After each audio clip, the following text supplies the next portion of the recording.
just speech. How are you?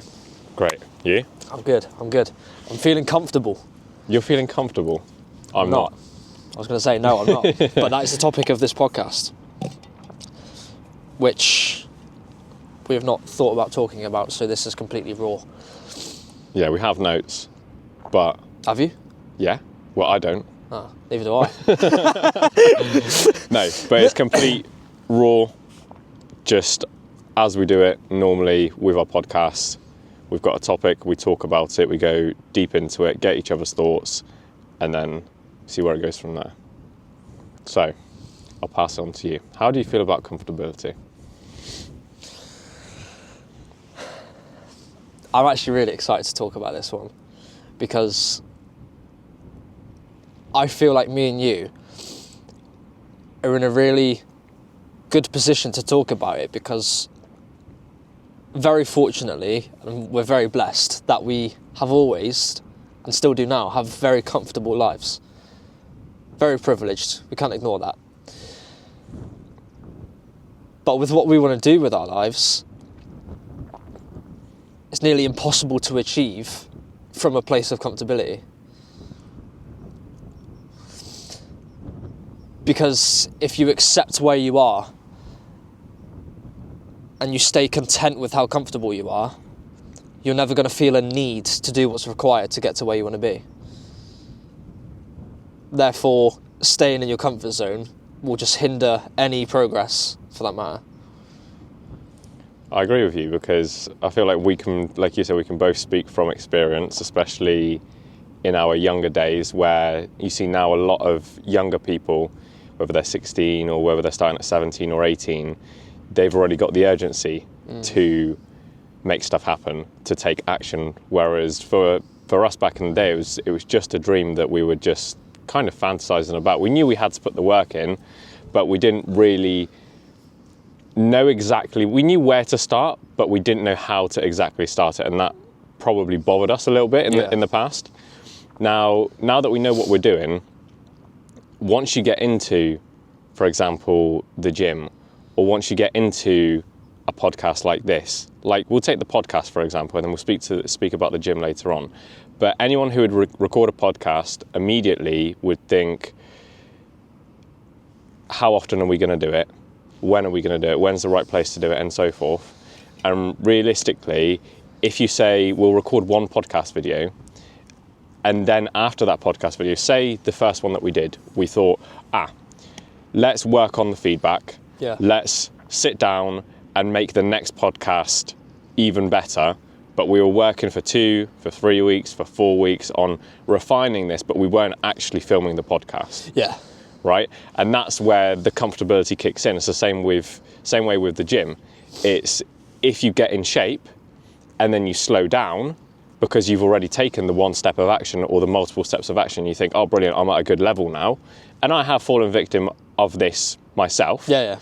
But it's not the way that most people do, where they thought, I'm in good shape, I'm going to ease off the gas pedal. It was more other things in life that surrounding me that caused me to say, okay, I didn't feel like, for example, going to the gym. I wasn't in the right mindset, and that's where I got comfortable, because I thought, okay, I've still got a good physique. If I go once or twice a week, I'll be able to maintain it. But then again, that's where it kicks in, and other areas of life do the same thing as well. So we're too quick to get comfortable. Yes. We see one small bit of success and think, I've done enough. The rest will work out. Not realising that sometimes you may have to be uncomfortable for years, which I believe is the case for us. In fact, we have been uncomfortable for years. And what actually makes me uncomfortable now is the idea of being comfortable. Because I know that nothing great will come from my life if I'm comfortable. Therefore, I will now go out of my way to put myself in uncomfortable situations, whether that be going to the gym. You're not always going to be feeling ready to go to the gym or want to go to the gym, but it's the people that do, and this all leads into discipline, the people who do, regardless of how they feel, and whether they want to stay home and, I'll go tomorrow, it's the people who do put themselves in uncomfortable situations that will then go on to be great. Like you mentioned about this podcast, we could sit here for weeks and go, oh, what should we do about the first one? What should we do about this? Or how can we improve this? Or we can come out, do a podcast. If it's good, great. If it's not, great. We've now got actual real life experience which we can further feedback on, as opposed to just talking about it. And yes, it may be not necessarily uncomfortable to go out and film a podcast, but it takes more effort to go out and actually do one than it does to, let's just call and talk about it. You don't get anything from that. But that's what most people do, because let's be honest, comfortability is correlated to laziness, which again we fell victim to when we were 15, 16. But granted, if you're comfortable but you don't know where to go or what to do, figure it out. That's it. That's what we've done. Put yourself in uncomfortable situations, which will then lead you to figure out what it is. And it help you grow. Like, for example, I'll give you the most basic example from my own personal experience. Before I got into sales, before I got into the nature of work that I do now, you know what I was like. I wouldn't speak to any strangers because I wouldn't want to, because there was no benefit for me. I didn't really care. It wasn't something that I did. It was just me doing my own thing, and I'd only speak to the people that I like or I'm friends with. But what that's taught me is being in sales and then having to go out into town, for example, when I'm ordering food or when I'm doing anything in any shop, I will start a conversation with the person that I'm speaking to, get to know them and see if I can vibe with that person on another level. And it's got me so many different friendships along the way, which is the beauty of life. And if I stayed comfortable and I said, if I listened to my ego, which will be another point that we can go into afterwards, if I listened to my ego and I stayed comfortable and I said, I'm only here to do X, Y, or Z. To get a coffee. Therefore, all I'm going to do is coffee. Yeah. As opposed to diving into the discomfort in talking to people. Because that is an uncomfortable situation, talking to someone you don't know. Well, it is. Until you learn for it to not be. Exactly, and it's common knowledge that obviously small talk, as much as everyone hates it, without the small talk, without the uncomfortable period of small talk, you won't be able to get into any deep conversation. Yeah. You won't be able to find out someone's sense of humour. You won't be able to find out what they dislike, what they do like, and see if you actually vibe together. And I'm no longer afraid of doing that, because I know there's so much more that can be achieved through diving deep into the conversation and actually starting a conversation with someone, because until you start a conversation with someone, most probably it's very unlikely. Because they're uncomfortable. It's very unlikely that they will start a conversation, but it's very likely that they're in the same mindset as you. Yes. Right? But you, who has learned to conquer the idea of discomfort, then leads to make other people feel comfortable around you. Yes. And break their discomfort. Yes. But you need to face that discomfort before achieving any form of comfort. And I'm not saying that we're not saying comfort is a bad thing. Once you've been in the trenches, if you will, once you've conquered the art of being uncomfortable, you can then be comfortable. I'm sure there's many rich people who have spent years and years uncomfortable in what they were doing, but now they're successful, they're comfortable. Yeah. And they're fine with that because they've been uncomfortable. They've earned their comfortability. I feel like comfortability is earned. It's earned, but the way that we think about it, as you spoke about that, my immediate trail of thought is, surely there is tears to it. Because yes, this person was probably comfortable for a certain period of time, but what goes to say that they earn their comfort back again? Yeah. In my eyes, if that was me, if I earned my comfort, I would then have the voice in my head to say, look, you're comfortable again. You need to find something that makes you uncomfortable. Whether it's completing something in life and knowing that you're good at it, and you know you can essentially put it on what I like to think of it as autopilot. Yes. So there's certain things that you can put on autopilot, but not be comfortable with. You're just very competent at it. So competency and comfortability are two separate things, often mistaken as the same when you reach a certain level. That level that we were just on about that you reach. But in my eyes, is the way I see it is, if I'm competent in one area and I cannot find any more discomfort in it, I'll find discomfort in another area. Yeah. I'll go into a new world. I'll step into the dark, somewhere that I'm not familiar with. You'll put yourself in uncomfortable situations, knowing that you'll thrive off the back of what comes out of that. Exactly. But this isn't targeted to the whole population, to everyone. No. Because if you're in a 9 to 5, you've got your house, you've got a mortgage, you've got a family, you've got a partner, and you're comfortable, and you're happy with that comfortability, that's what you want, perfect, fine. But not that we're any different to anyone, but people like me and you who couldn't think of anything worse than that, which is fine. Yeah. Because there's another side to life. And I will preface this, I will pause you here, I will preface this for everyone there listening. We say it in an ambitious way, where we want to achieve our goals. We know there is a different life out there. We know that we can do so much more. We can have all the things that we dream about because other people have been there before us and have done it and have succeeded. And in no way is it a derogatory way of saying that the very standardized system of working for someone for a set period amount or a set period of hours a week to get paid and pay their bills is wrong in any way, because we're not in at all. It works for the majority because it works. Exactly. There's a system in place for that purpose. But for the people who are the outsiders of that system, who are also the outliers in the way that they think and they see the world, which may not be understood to most people.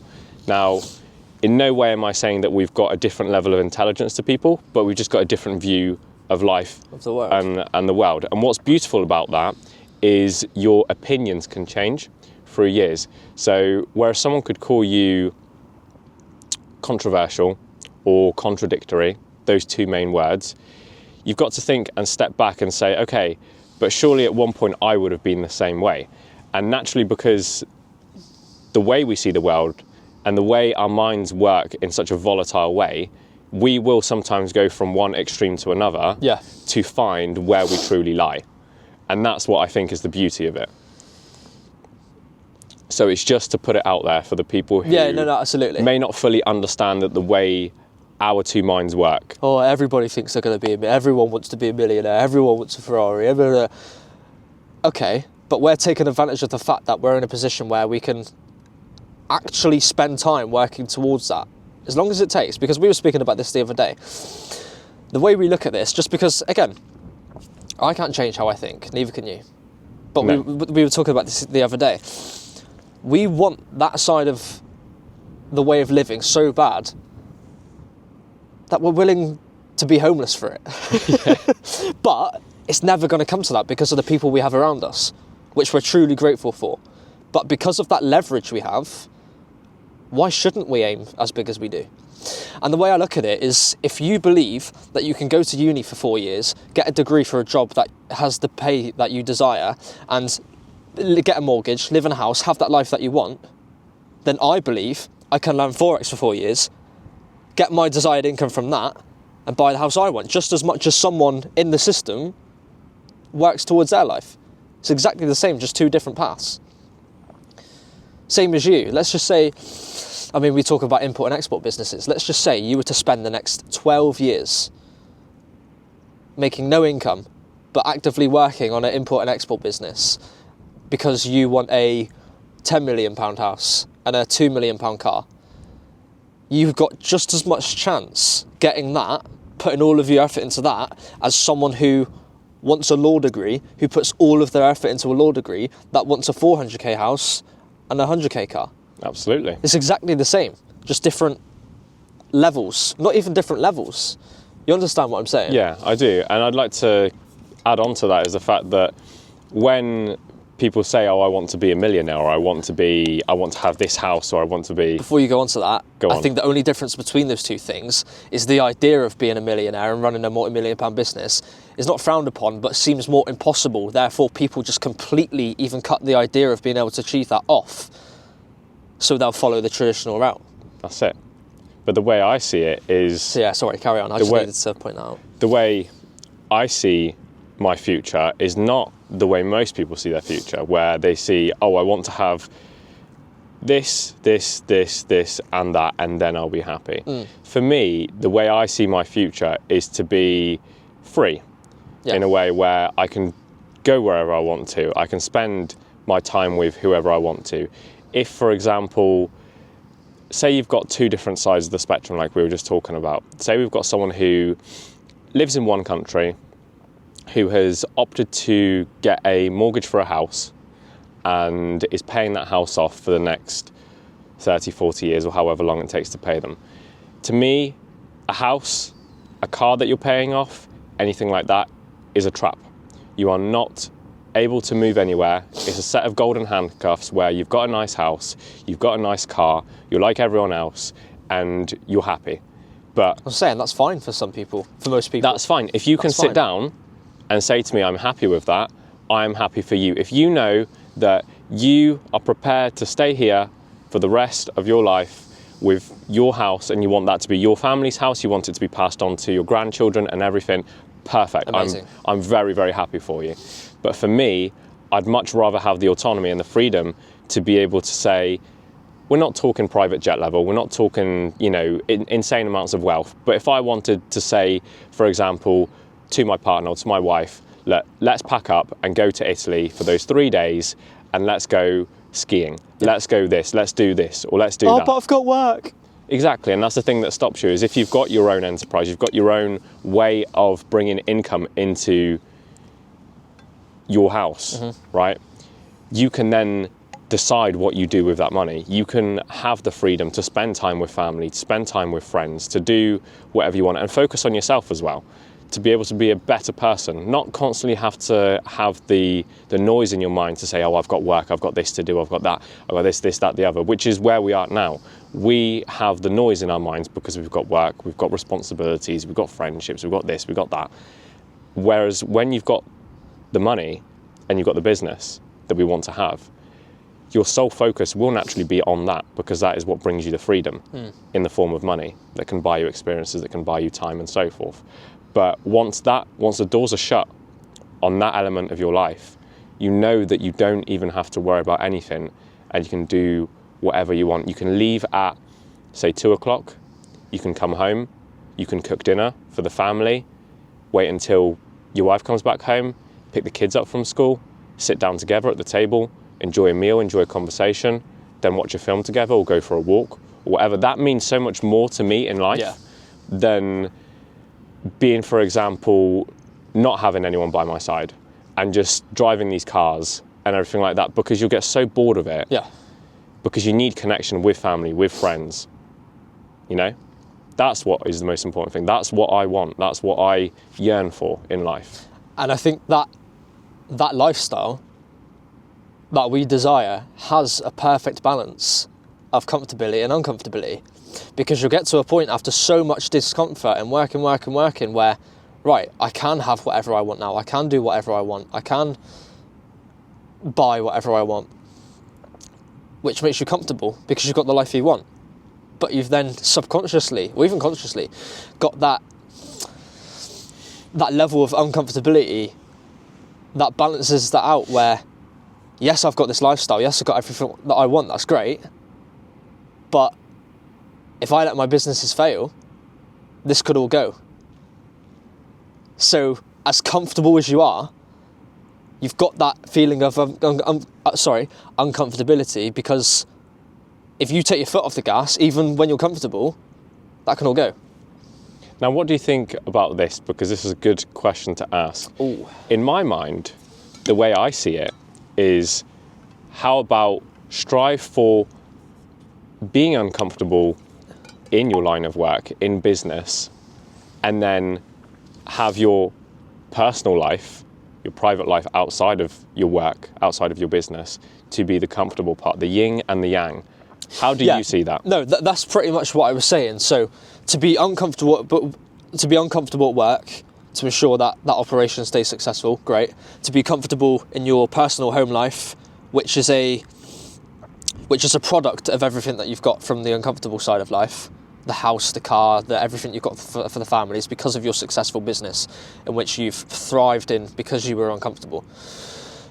But to get too comfortable here, to the point where you then get comfortable in business, take your foot off the gas, start letting things slide, the business then loses 50% of its revenue, you're then going to start having to worry about if you can pay your house off, or Do you understand what I'm saying? Absolutely. So if you get too comfortable here, to the point where you start getting a bit too comfortable with business, it could then feed into that, and the comfortability will then start to, I don't even know what the word is, but again, I then also feel like you can get to a point, there's plenty of people that we not know, but we see that are now in their 50s, 60s, 70s, their businesses are automated. They're not even attached to it. So they've got everything they want. They are comfortable. There's not really anything they can do that will directly affect the progress of their businesses, because they've got a CEO, they've got a managing director. There's nothing they can really do now because they've done the work. And I certainly think you can get to that point. But if we're talking, for us, the next immediate 10, 20, 30 years, that's when I still believe you've got to be careful with your balance. Absolutely. I agree with you there. It's a very difficult time to be alive, where we know, and it frustrates us pretty much every single day, is the fact that the people that we compare ourselves to are people who have been in business for 20, 30, 40 years. I think that's a great thing. It is a great thing, but that's what pushes us forward. Me uncomfortable. That's it. That's what makes us uncomfortable. That's why I'm uncomfortable, because I know there's a life that I want out there to be lived, that I'm not yet the person that can acquire that. And you can acquire a lot sooner, because we've seen it being done. Absolutely. But that thought motivates us and drives us forward every single day. It's the fact that we are comparing ourselves to people who have been in business for so long, because we want to find out the answers. We want to be in the same position. Yeah. And although we want it really bad right now, we want the cars. We both want the cars. We want to be able to say, for example, when we come to do this podcast, say we've got our M3s or say we've got the G-Wagons. Yes, we want that to be the case. But maybe God has a different plan for us. Maybe God says, okay, it might click for us in 5 years, in 10 years, in 15 years, or even in 20 years. We don't know that. But when it does click, we know that all the work that we've done up until that point was worth it. Now, there isn't an option on the table for us not to succeed. So I don't care if I reach my success at 30, 40, or even 50, because I have a lifetime here on this planet, and I'm going to make sure I do absolutely everything to make that a possibility. But then again, there's things that are out of your control that you can't necessarily control. You can try. You can throw dirt at a wall so many times, right? And it might not stick after 100 times, but 101 times, it might just about stick, because you've got so much dirt on that wall, right? So you can try, fail, and then hit. And that's why the faith in something higher than you matters a lot in this journey, is that yes, we can get so aggravated, so motivated, so pushed by everything, but we don't know when it's going to happen. And that's what excites me, is the fact that I'm willing to do the work, but also wait until that moment kicks in. See, my opinion differs on what you just said there a little bit. Go for it. And you'll know when I say this, but yes, we don't know when it's going to be, because as you said, only God knows.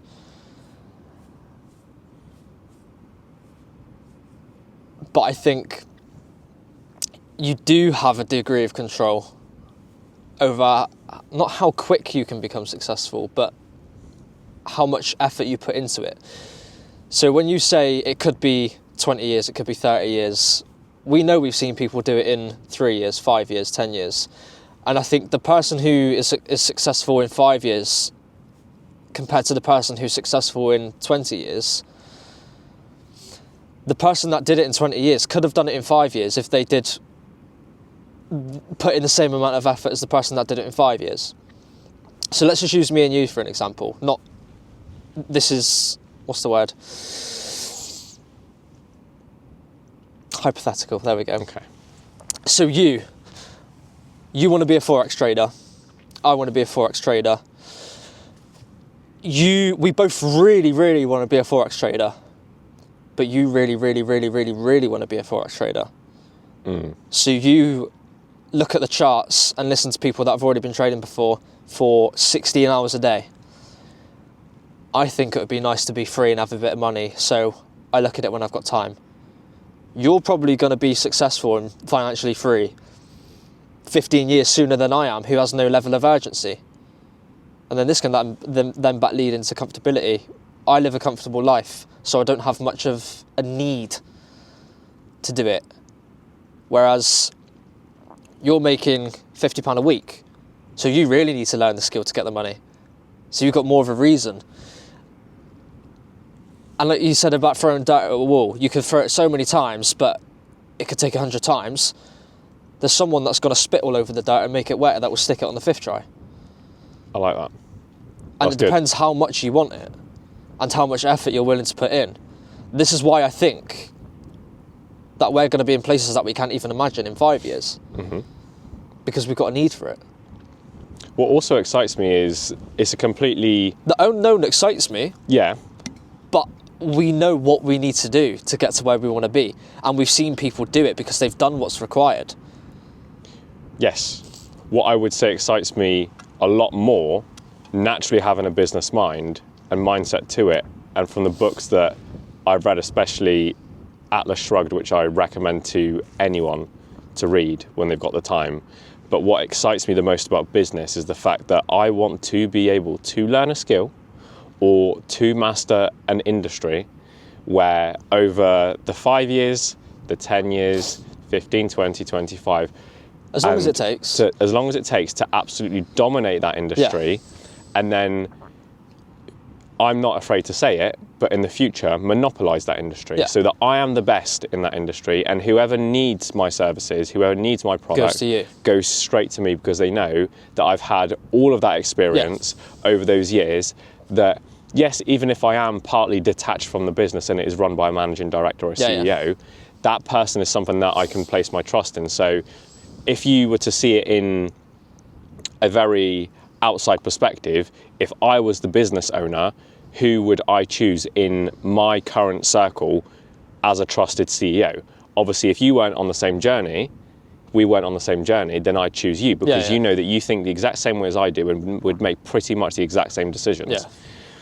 But what I love about that and why it excites me so much is knowing that you've been in the trenches for so long, you know exactly how every single corner of the business works, you know how to solve pretty much every single problem, and people are lining up and queuing up, demanding for your product, demanding for your services. And again, but I think there's a direct correlation between how long it takes for success and the amount of effort you put in. Because you could get 20 years worth of experience in 5 years compared to someone who takes 20 years to learn that experience because they've only put 20% effort in over the year. Yeah, because they haven't put enough time. As There's opposed people to the other who person. Love the idea of success and people who love success. Love the success, not the idea. Like, we'll check each other on this sometimes. We'll be talking about something and you'll say like, oh, like, this would be cool. I'll be like, no, do it. Yeah.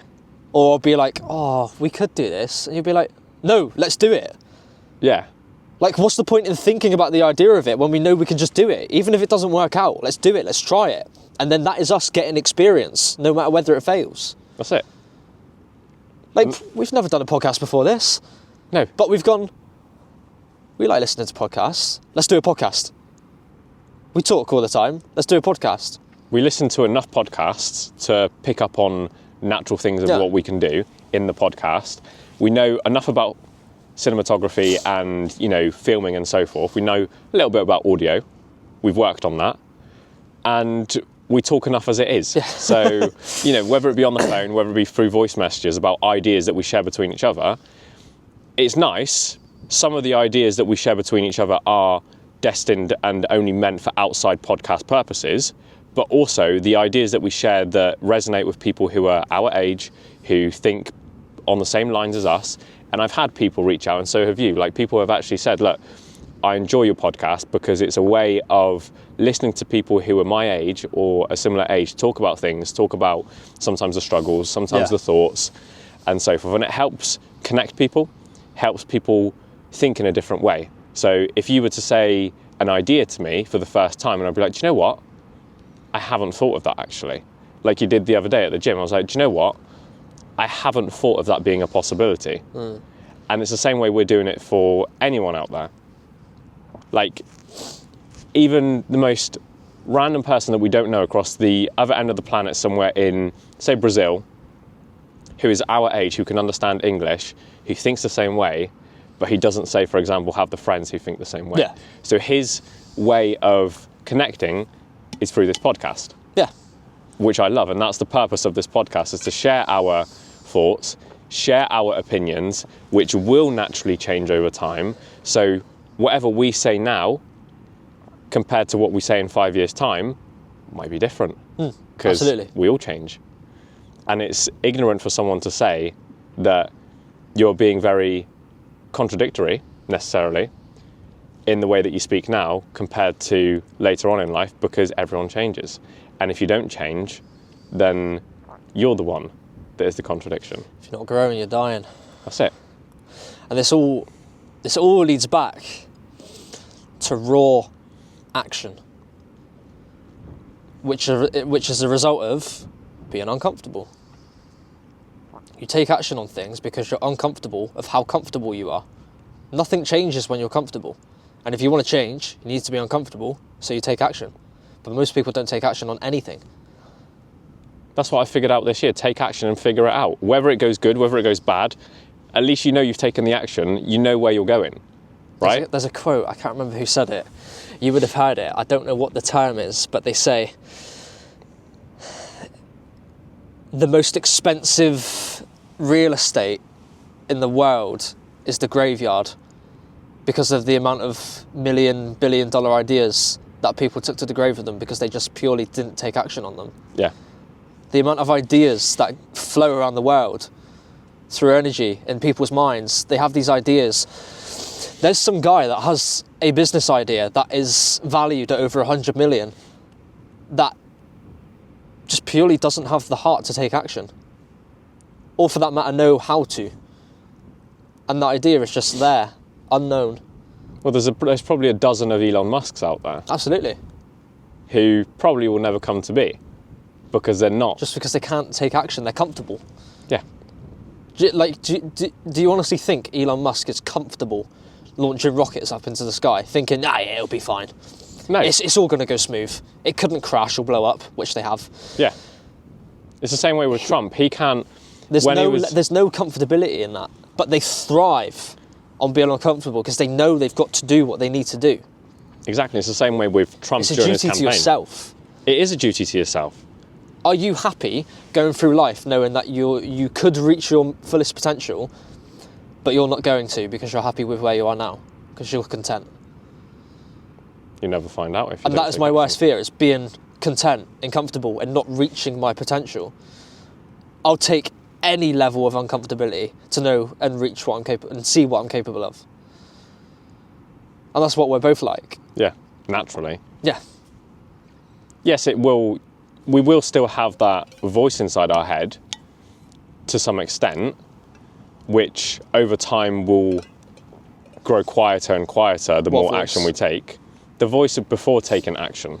So sometimes I find that depending on different situations, whether it's a high risk situation or not, you will still have either the voice or the thoughts, whichever you want to call it, that will say otherwise, that will say, oh, maybe not. Maybe it's not a good idea. Maybe tomorrow, maybe this, maybe that. It's the voice of tomorrow. It's the voice of what if. It's the voice of this, that, the other.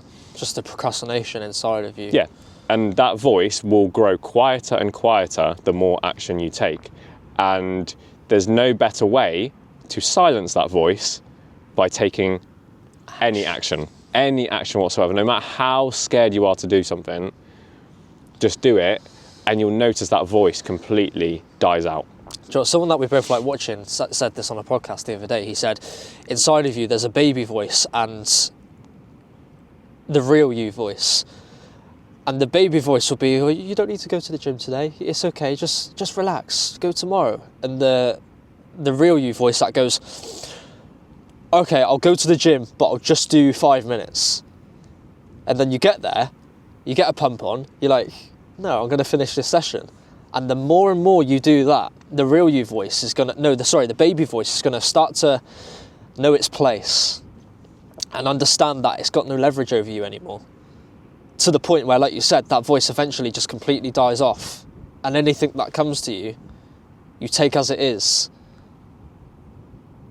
based on whether you think it's good for you or not. The quieter it goes, the better you get. The louder the real you voice gets. That's it, and that's what you want at the end of the day. Yeah. That's where the big change is made in life. But I feel like most people, at least I think, don't ever care to look after that. They don't even notice that there's the two voices. They don't. This is a thing that we can actually go into the next podcast about. It's a good idea because this idea is a very wide idea of thought processes, of human psychology.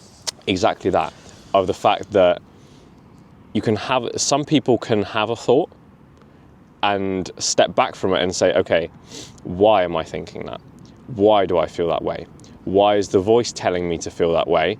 What can I do about it? Whereas other people, they feel and they think, and they just think that is just it. They don't think there's any purpose behind it. That's how it's meant to be. This is how I'm meant to think. This is the reason why it's happening, whatever, and they just ignore it. And then you just get lost in life, and you start losing things in life as well, because you don't listen to the voice inside your head and say, okay, well, maybe something I said or something I did or didn't do is having an effect on a certain area of my life. And you question yourself and you think, okay, well, maybe if I do something differently and improve on that area or change the way I do things in that area and actually take the action that we were on about, maybe my thought process would change. Maybe I would get ahead in life, as opposed to this thing is happening, this doesn't make me feel happy, I'm just sad. The world is against me, right? And a smart person, and I can speak from experience, a smart person will ask questions, will seek advice and say, okay, I feel this way, I don't feel great, this is what is going on, what can I do to fix that? And that's where people who think the same way as you hold you accountable and say, okay, but have you thought about it this way? Have you thought about it this way? What would you do here? How can you change that? Maybe this is the way you should see it. And you say, okay, hold on a minute. You start asking yourself questions. You think, okay, maybe my ego is telling me that I'm always right, that whatever I'm doing and whatever I'm thinking is the right way to do it. But maybe you need a reality check sometimes from other people to actually know where your place is and how to deal with those thoughts that come into your mind, because you can be strong enough to take action on those thoughts, but it's no good taking the wrong action. Yes. That's why you need to have that support from other people who know you well enough to be able to help you out as well. Do you think people see their comfortability as a barrier to what they really want? No. You don't? No. I don't think they even acknowledge it. Interesting. That's me being very honest and upfront. Because, I get that actually, and I think that works, because what I was going to say is, let's just use a mortgage for an example. Someone will get a mortgage when really what they want is to do this job. And let's just say this job that they really want pays a little bit less, but they know if they were to put enough work into it, they could progress and earn twice the amount that they do currently. But they've got a mortgage now, which is great because they're comfortable and they've got somewhere to live. But deep down, they really want to go into this field of work, but they can't. I can't because I've got a mortgage.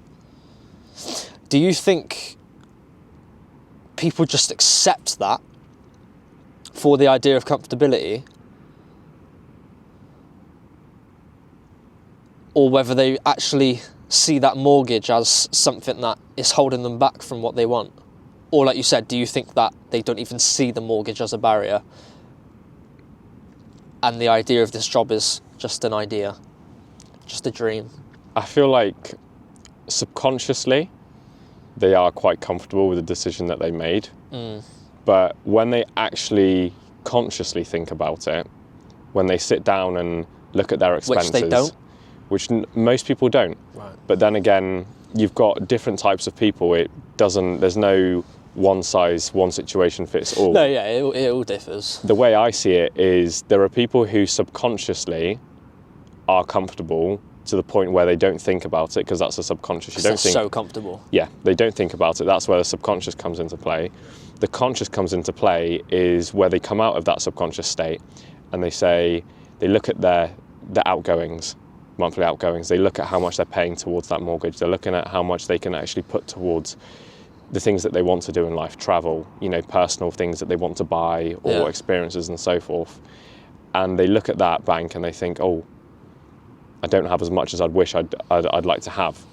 And they get stuck in that and they think, okay,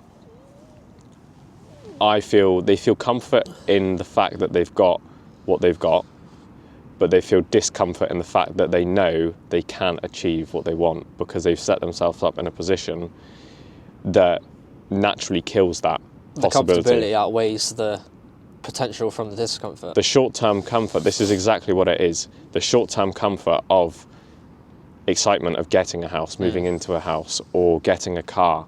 It's not only about houses, it's about cars, it's about this, it's about the other. It's the same way if we were to, say hypothetically, bet our chances in the crypto market from the money that we've made from other sources, and we were to hit a 80k profit and say, oh, brilliant, right, okay, let's buy the M2s, let's buy the M3s, and we can have some fun, we can finally make it, we can finally drive the cars, we'll have the fun. But realistically, that's money that we've lost. That's money that we can't then multiply. It's a huge chunk of money that short term will probably make us happy because we'll have the cars, we'll be able to drive around in them, be idiots in them. But then again, how long will that fun last until you have to realise the fact that you've probably got higher insurance to pay, higher fuel to pay, this, that, the other, and it becomes like I said, the golden handcuffs. The golden handcuffs are very, very comfortable for everyone. Very comfortable, because you're given this lovely promise of you'll be happy once you've got this, and when you're chained to that thing and you're having to pay that thing off, you are essentially limited to your freedom, because handcuffs naturally limit your freedom. And if they're golden, you're looking at them and thinking, oh, but these handcuffs are quite nice, aren't they? But you don't have the freedom to move your hands anymore because you're chained by the things that you think make you happy. So I feel subconsciously they're very comfortable in their handcuffs because they like the gold. Yeah. They like the They're fact like the that support. they are the crutch to the main problem.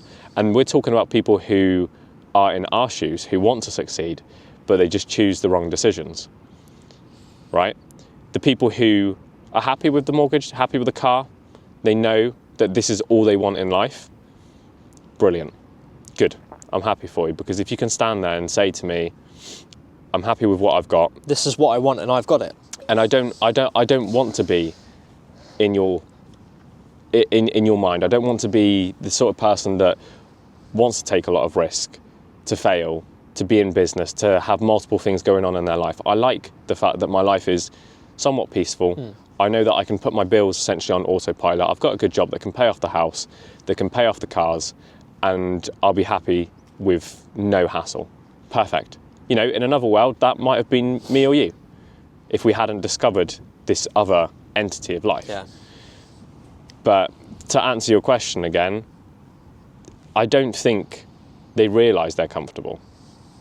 I think naturally they probably feel comfortable, but they don't realise that comfort that they are feeling day to day is something that is stopping them from doing what they want in the future, which I would think would be a great final question to finish the episode on, because it helps people think about their life, taking into consideration how they feel, because maybe what we've just said to someone might click. Make them question their comfortability. Exactly. I like that. I like that. I feel like we've closed off the point that we wanted to close off very well, and speak about it in a way where not only we probably understand more of it and learn things together on this episode, but also to the people out there, to put it in more of a digestible way. Yeah. You know? So to finish that off then, have a think about how comfortable you are in your life and what you really want. And we're saying this from a position where we're going to think about this ourselves. So think about how comfortable you are. Think about what you want. Think about how much you really actually want it. And if you want it that bad, just think of whether you're going to be able to achieve that from a place of comfort, or whether you're going to need to take a step into the darkness for a while. And take the action. That was a great episode. Fantastic.